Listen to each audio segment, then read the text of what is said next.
Hey everyone, this is Friedel Hakarajay Raven. I'm here with my recap and review of X-Men 97, the animated series, season number 1, episodes number 1 and 2, titled To Me, My X-Men. And I think the other one is like Mutant Liberation Begins or something like that. But yeah, I'm not really sure if I'll continue doing recaps and reviews for this particular show on a weekly basis. But let's see how my schedule pans out.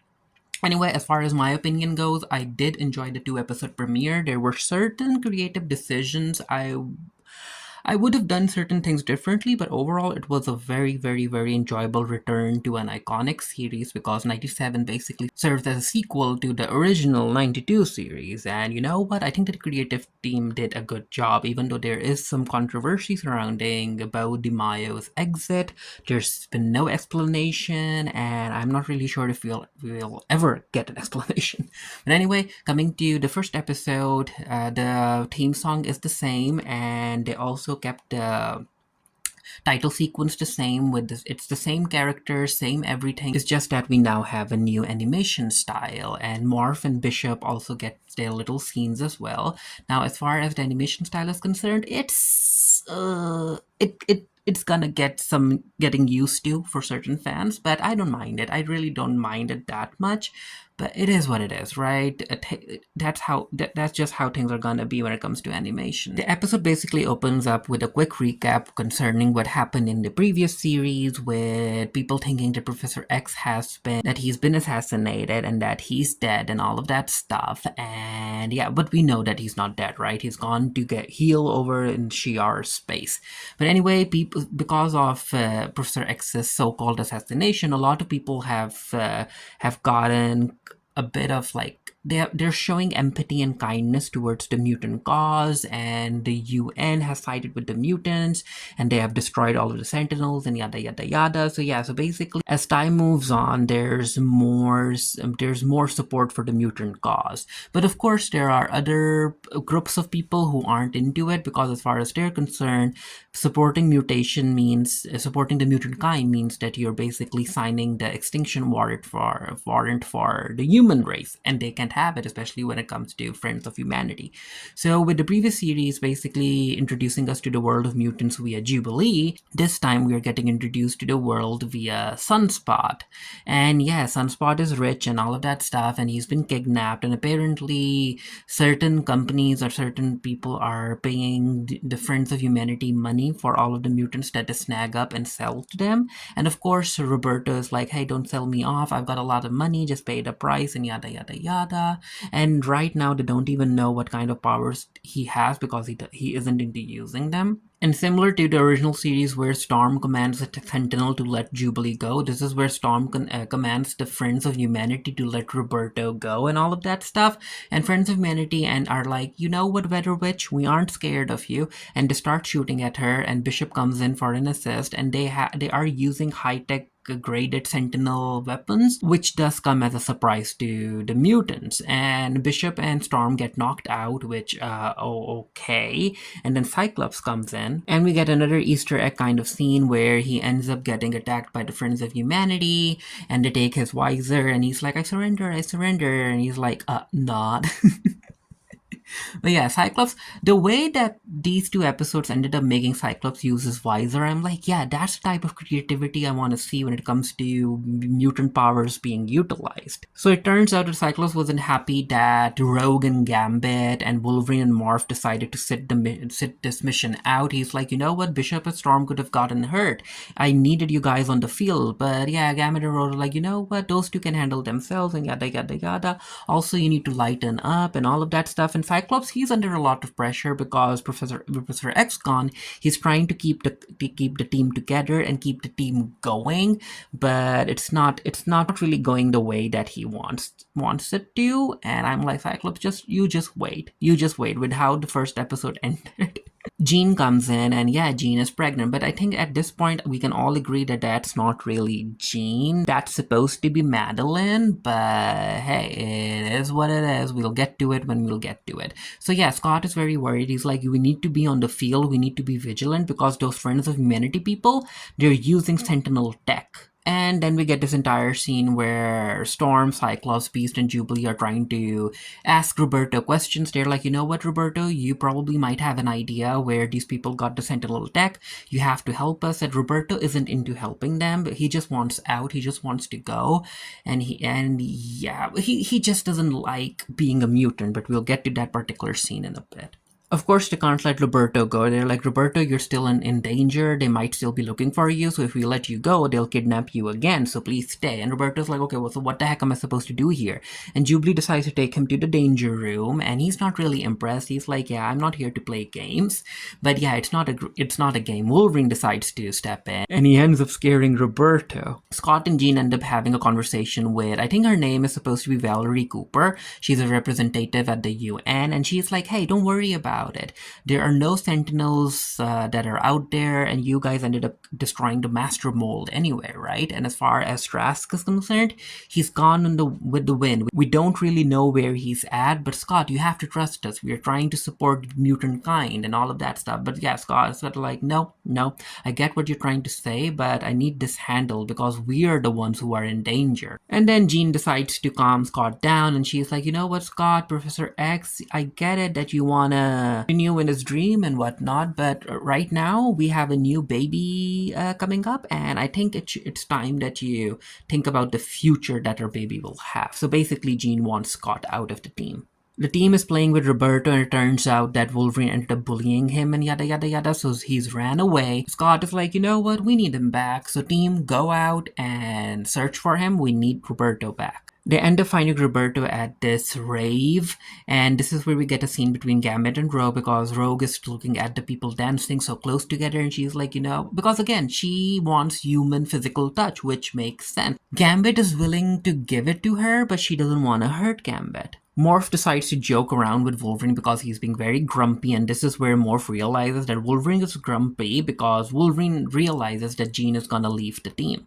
Jubilee ends up finding Roberto, and she reasons with him. She's like, hey, Roberto, you aren't safe out here. You have to come back. And I know that you don't like this place, but it's for your safety. And this is where the rest of the team comes in. Because, of course, people from Friends of Humanity were after Roberto, but Rogue, Gambit, and Morph and Wolverine were able to stop him. And they're like, Roberto, again, you're not safe here. Let's go back. Beast, Storm, and Cyclops decide to pay Gyrick a visit, and they're like, you know what, if anyone knows where Trask is, it's you. And he's like, you know what, I don't care. And Cyclops he tries to reason with him. He's like, you've got 25 years in prison, right? So if you help us find Trask, I'll lower it down by 10 years or something. And yeah, Trask is like, no, I don't want it. And again, he's like, you're trying to handle this situation as Xavier would, and that's not gonna work. And Scott is like, you know what, I'm not Xavier, because if Xavier was here, he wouldn't do what I'm about to do next. And Gyrick is like, what do you mean? What do you mean? And this is where he ends up inviting Jean to probe into Gyrick's mind. Also, when it comes to this conversation, Gyrick and Storm have a conversation about tolerance and extinction and all of that stuff, because as far as Gyrick is concerned, even showing tolerance, it means that it's extinction for humankind. Jean ends up interrogating Gyrick's mind, and this is where she's like, oh no, there's something here. There's someone else here. And she ends up seeing this vision. She has her baby in her hands, but she also sees this vision of a giant Master Mold head, and there are graveyards and explosions, and something bad's about to happen. And she takes off Cerebro, and she's like, yeah, Scott, I'm still here. I was able to track down Trask, but you need to stop him. Otherwise, something bad is gonna happen. The team makes their way to the Sahara. This is where they end up getting attacked by one of the Sentinels, and the Sentinel ends up grabbing Cyclops, and again, Cyclops using his laser beam in a very creative way in order to destroy the Sentinel, but the X-Jet is destroyed too. All of the X-Men start falling, and Storm and Rogue end up picking some of the team members, and Morph changes into Archangel so he can fly, and Cyclops is like, you know what, see you guys on the team, on the ground, and this is where he ends up using his eye beams in order to stop his fall to the ground and make a superhero landing. And I'm like, ooh, okay, so that's the cool word. We're getting cool version Scott in this show. And the team end up finding Trask, and of course they get attacked by a bunch of Sentinels, and we get this action sequence where everyone is using their powers to take them down, except for Morph. I'm like, what the heck was Morph doing during all of this? And also I was like, where the heck is Storm? Because you know that if you allow Storm to do it, she can take care of this in an instant, and that's exactly what she does. Cyclops is like, you know what, Storm? show them the forecast, and this is where Storm makes her entry. And I really, really like this scene. Lightning bolts hit the sand turns into glass. She ends up summoning a huge hurricane, in order to basically round all of the Sentinels up and destroy them in one fell swoop. And I'm like, wow, wow, I love this scene. I really love this scene. I really loved how she went about it. She's like, ancient sands, here, heed my command, and all of that stuff. I'm like, yes, that's the Storm I want to see. But then we come to episode 2, which, yeah. With all of the Sentinels down, this is where Master Mole decides to stand up, and Wolverine is like, yeah, we need to take him down. And then we get to see Gambit use his kinetic powers on Wolverine's claws, and then he gives Wolverine a push, and then Wolverine jumps on Morph, who is transformed into Blob, and he just slices, and Flash destroys the Master Mole's head. And I'm like, yeah, those are the combos I want to see more of. The UN come in and they take Trask into custody, and they're like, good work, Cyclops, good work for you. Humanity is basically under debt when it comes to the X-Men saving the world again. Jubilee and Sunspot end up having a conversation, and it turns out that Sunspot's parents don't necessarily know that he's a mutant. He's basically ashamed of himself and his powers and all of that stuff. And Jubilee's like, hey, it doesn't matter. When I came here, I was basically an outcast too, but I found a family here. And Sunspot is like, you know what? I don't want to find a family. You were okay with your mutant gifts. I'm not. I don't want this gift at all. Even if you can, like, I'm not even sure if you can call it a gift. And of course, he's got a lot of money, and he's like, you know what? I'm leaving. You can't force me to stay here. And if you ever want to enjoy or something, give me a call. I'm single. So yeah, these two are gonna be a thing. It's time for the X-Men to play basketball again, and this is where, yeah, the issue of Jean and Scott leaving the team comes up. And because Jubilee is like, if Cyclops leaves, then who the heck is gonna lead the team? And I'm like, Storm's right there, Jubilee. And the episode ends with Magneto basically walking into the mansion and sharing the last will and testament of Charles Xavier with the team. And he's like, all of the money, all of the property, his students, it's all mine now.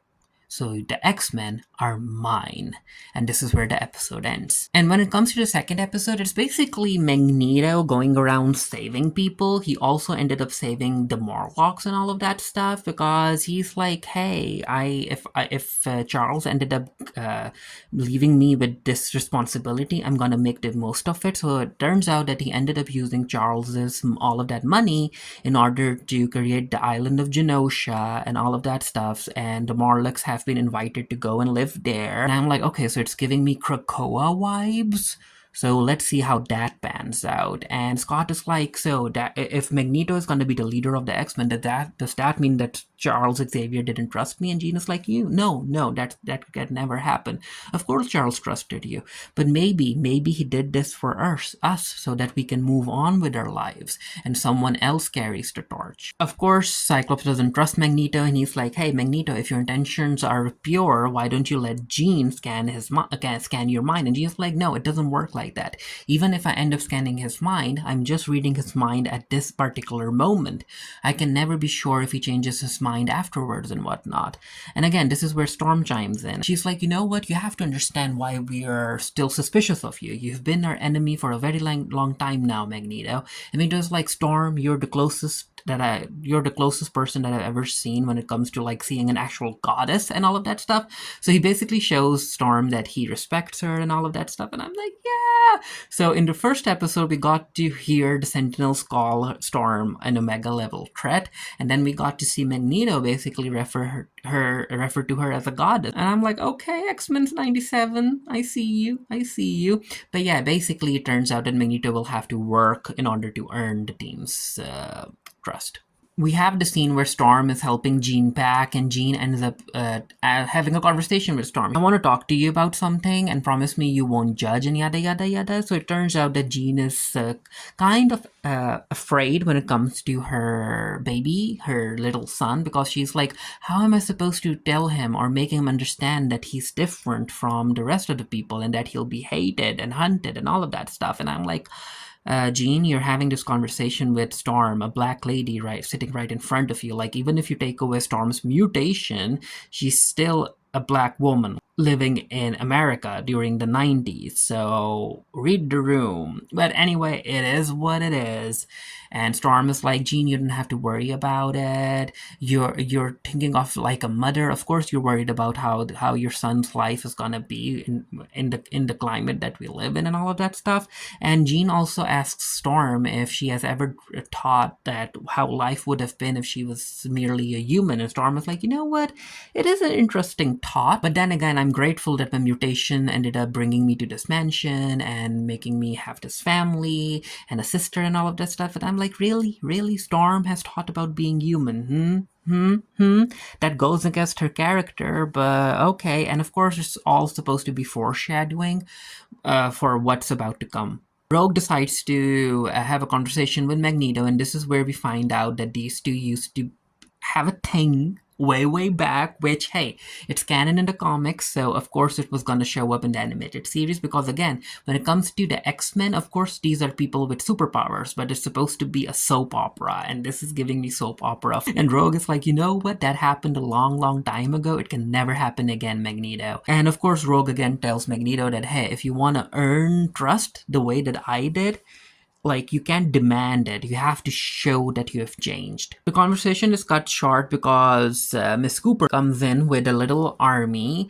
and she's like, Magneto, we are here to arrest you, so you have to stand trial and basically face consequences for your actions and yada yada yada. And Magneto is like, you know what, I can kill all of you right now if I have to, but hey, I'm turning over a new leaf, so if I end up standing trial, even though I feel that it's gonna be unfair, but if I stand trial and I'm able to prove my innocence and yada yada yada, I'll be free, right? And Cooper is like, yeah, that's how it's supposed to go. So yeah, let's go. And then we cut to Magneto's trial, and yeah, people are not happy that someone like Magneto is standing trial because some people feel that he's not even deserving of a trial and yada yada yada.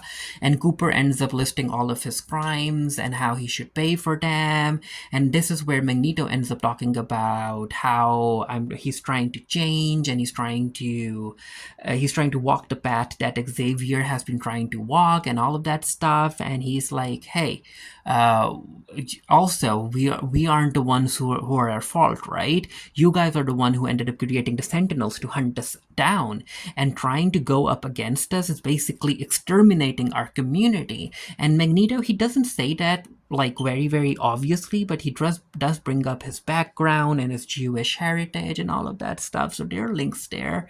I mean, it's X-Men, of course they're gonna talk about certain socio-political issues. And of course the trial gets attacked. There's this villain called the Executioner who wants to go after Magneto, and while that's happening, Jean is like, Wolverine, he's here.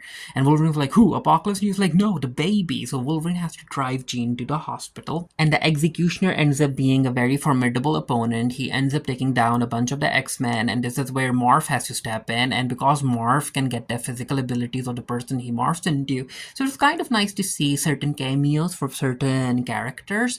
And this is where Scott ends up learning about Jean being pregnant and all of that stuff. And Storm is like, Rogue, take Scott to Jean right now. We'll handle the situation over here. And Storm is not messing around. She ends up turning to the judges and she's like, you will release Magneto right now and you will listen to my commands. And they're like, who the heck died and made you the leader? And she's like, just do it. And of course and you shall survive. And of course they oblige. And then we have this situation where the doctor refuses to help Jean give birth because Jean needs a C-section and the doctor doesn't do mutant births. And yeah, I'm like, again, real life socio-political issues when it comes to certain doctors not wanting to treat certain people. It's usually the queer community, but yeah. But yeah, this is where Cyclops is like, Rogue, can you use your powers to absorb all of the information that's needed for the C-section? And Rogue is like, but what if I do something wrong and I touch the baby and all of that stuff? And Scott and Jean are like, no, we trust you. You have to do this. We get this very cool scene where Magneto and Storm basically team up in order to create an electrical cage around the people to basically, because they can't kill people, right? Even though the people are trying to hurt them. But yeah, after they've created the cage, this is where Executioner comes in. And he takes aim at Magneto, and this is where Storm is like, no, Magneto. And yeah, she ends up shielding Magneto with her body, and she takes the shot, and I'm like, why would you do that? Why? And it turns out that the executioner ended up shooting a Storm with an anti-mutant round. And yeah, she's lost her powers and she's like, I can't feel the breeze. I can't feel the moisture. Her connection to nature has been cut.